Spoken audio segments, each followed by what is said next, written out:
We are just about a month away from spring football in Norman, Oklahoma, looking to bounce back from 6-7 a year ago. Brent Venables, different offseason for him, of course, has the lay of the land. It's his program fully, a full cycle recruiting class in store as well. We got Parker Thune on the line, OU insider, also 94.7 and 1400 The Ref joining us. Parker, how you doing today?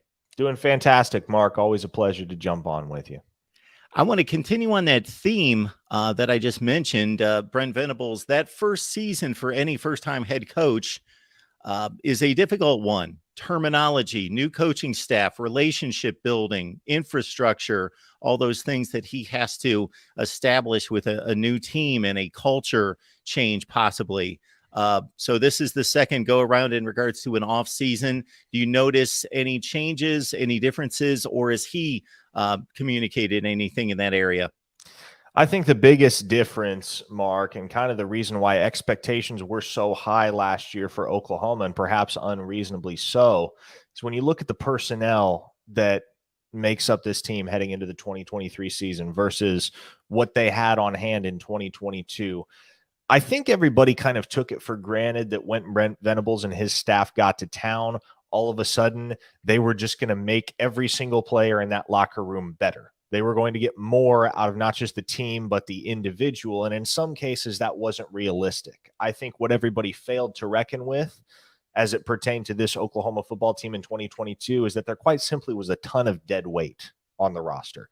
Guys that were not good evals, guys that were not good enough to play football at the University of Oklahoma, at least for an Oklahoma Sooners football team that would be a double-digit win program, a college football playoff contender, a team that would rise to the standard at a place like OU. And so you saw, I believe the final tally was 18 scholarship players hit the transfer portal after the season.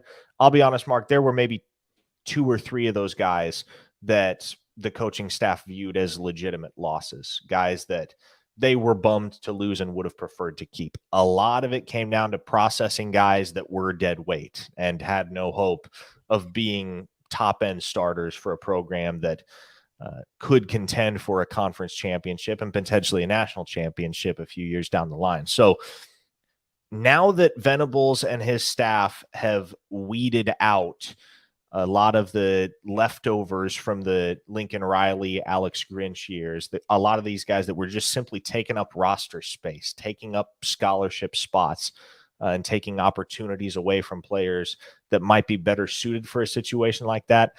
I think you can head into 2023 with a much more realistic expectation that the bar is going to be raised at Oklahoma back to where it was for most of the previous decade before the turnover in the coaching staff and all of the newness that surrounded this program in 2022 ultimately proved too much to maintain the requisite consistency to be a winning program that season. For me, looking in from a treetop perspective, there seems to be 2 points in the season in which you can gain some hope and optimism from what the coaching staff was able to accomplish.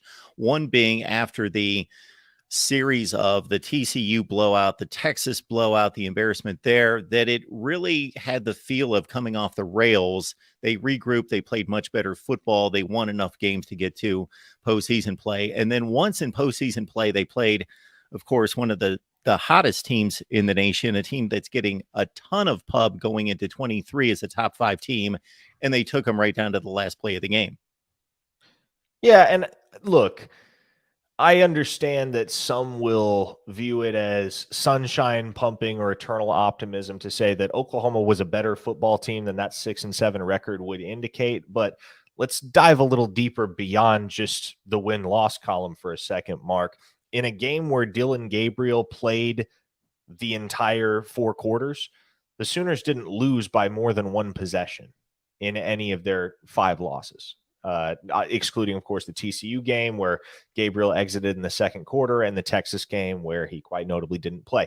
Other than that, the Sooners' 5 losses were all by 1 possession. They were 0-5 in 1 possession games. And so when you think about the way that the West Virginia game went down, the way the Texas Tech game went down, even the way the Kansas State game went down, their first loss this season, there were so many instances where that game could have gone differently, but for one play here, one play there. And so, to a certain extent, there's a certain element of chance and randomness to it. And it comes down to having guys that make clutch plays in clutch situations, sure. But it's fundamentally unsustainable for a team to go 0-5 in one possession games multiple years in a row, or even 2 years in a row, right? Some of those close losses are going to turn into close wins.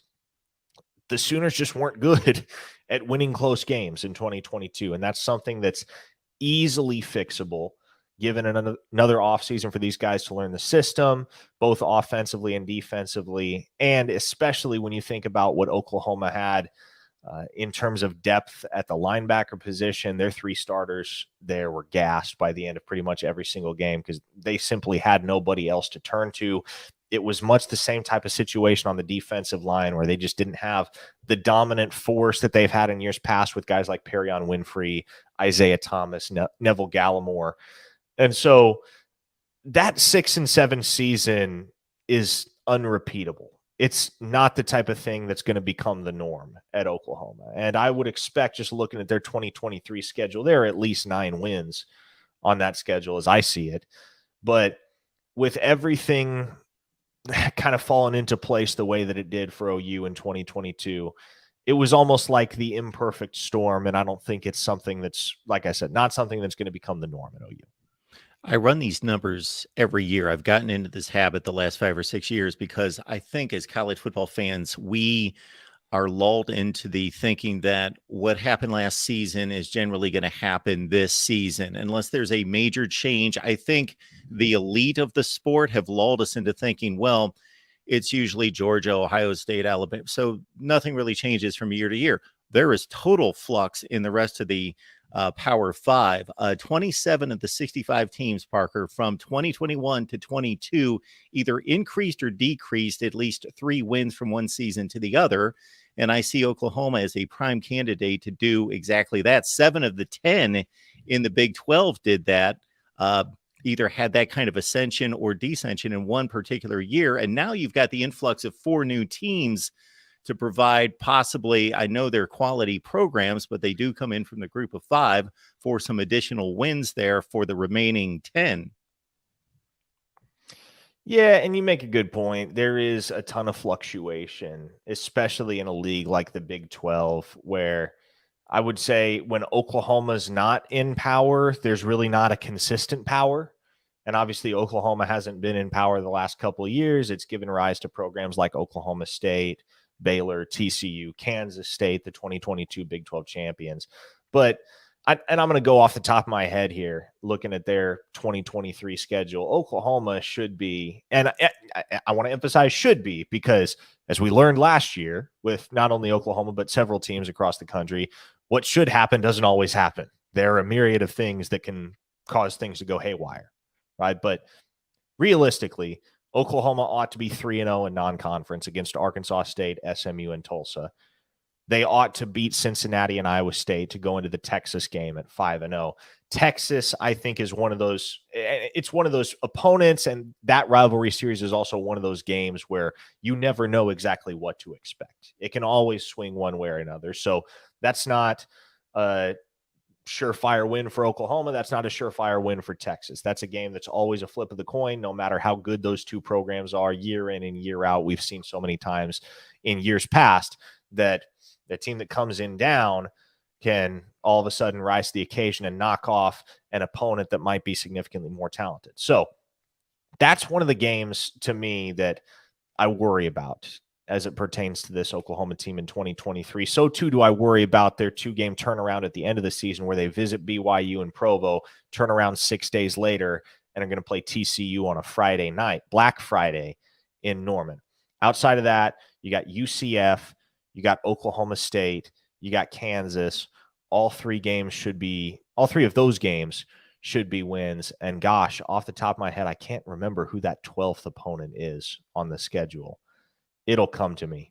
But to me, Texas, BYU, TCU, those are the games that OU fans should be apprehensive about heading into 2023. But they should have the expectation that their program is going to be able to do away with the other 9 opponents on the schedule. Parker, as I prepared for the various schedule releases from the various conferences, this was the one that fascinated me the most because it had the most variables with the 4 new incomers. And how would they treat those 4? How would they treat Texas, Oklahoma? Did you see anything egregious there or any kind of pattern in regards to the Sooner schedule for 23? No, I really didn't. And I really didn't get that sense across the whole conference. It's a fair schedule. It's a balanced schedule. I think the conspiracy theorists will assert that the Big 12 was trying to make Oklahoma and Texas's exit ramp from the conference as difficult as possible. I don't really feel that way. And I also just feel like there's a ton of parity in this conference as it is. It's real hard to stack a schedule in the Big 12 just because the separation between teams 1 through 10 in 2022 was so small that can you really regard one schedule as that much more difficult than another, even when you do factor in Houston, Cincinnati, BYU, UCF in 2023. So that's about where I stand on it. I'm right there with you. And I certainly believe that once Oklahoma and Texas, not just from the standpoint of how good they are now, but obviously their potential and their history are going to leave in their wake probably unprecedented parity for any conference across the landscape.